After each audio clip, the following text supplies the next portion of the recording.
নমস্কার, मैं সুমিত। প্রতিদিনের মতো আজকেও আরেকটা ভিডিও নিয়ে চলে এসেছি। ভিডিওটা লাস্ট পর্যন্ত দেখবেন।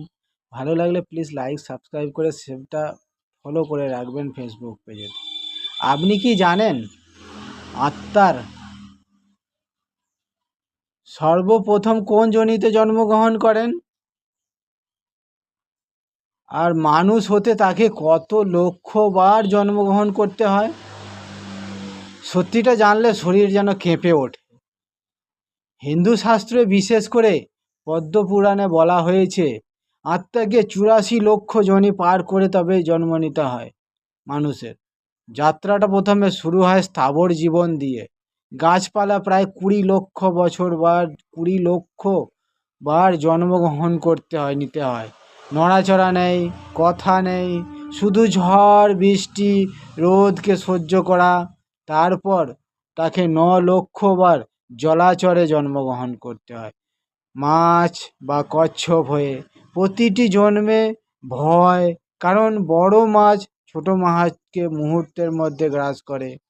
এরপর 11 লক্ষ বার কীট পতঙ্গ ও সরীসৃপ জীবন, কখনো পিঁপড়ে হয়ে মাটিতে খাবার খোঁজা, আবার কখনো সাপ হয়ে সবার ঘৃণার পাত্র হওয়া। তারপর তাকে 10 লক্ষ বার পাখিতে জন্মগ্রহণ করতে হয়। আকাশে উড়লেও স্বাধীনতা নেই, শিকারীর নজর সর্বদা তাড়া করে বেড়ায়। এরপর আসে দীর্ঘতম অধ্যায়, 30 লক্ষ বার পশু জন্ম। জঙ্গলের নিয়ম একটাই যে বাঁচো অথবা মরো।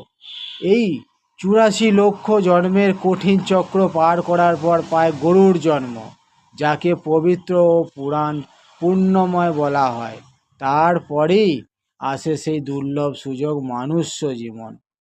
কিন্তু এখানেও পরীক্ষা শেষ নয়। কর্ম আর চরিত্রের মাধ্যমে নিজেকে উন্নত করি উচ্চস্তরে পৌঁছাতে হয়।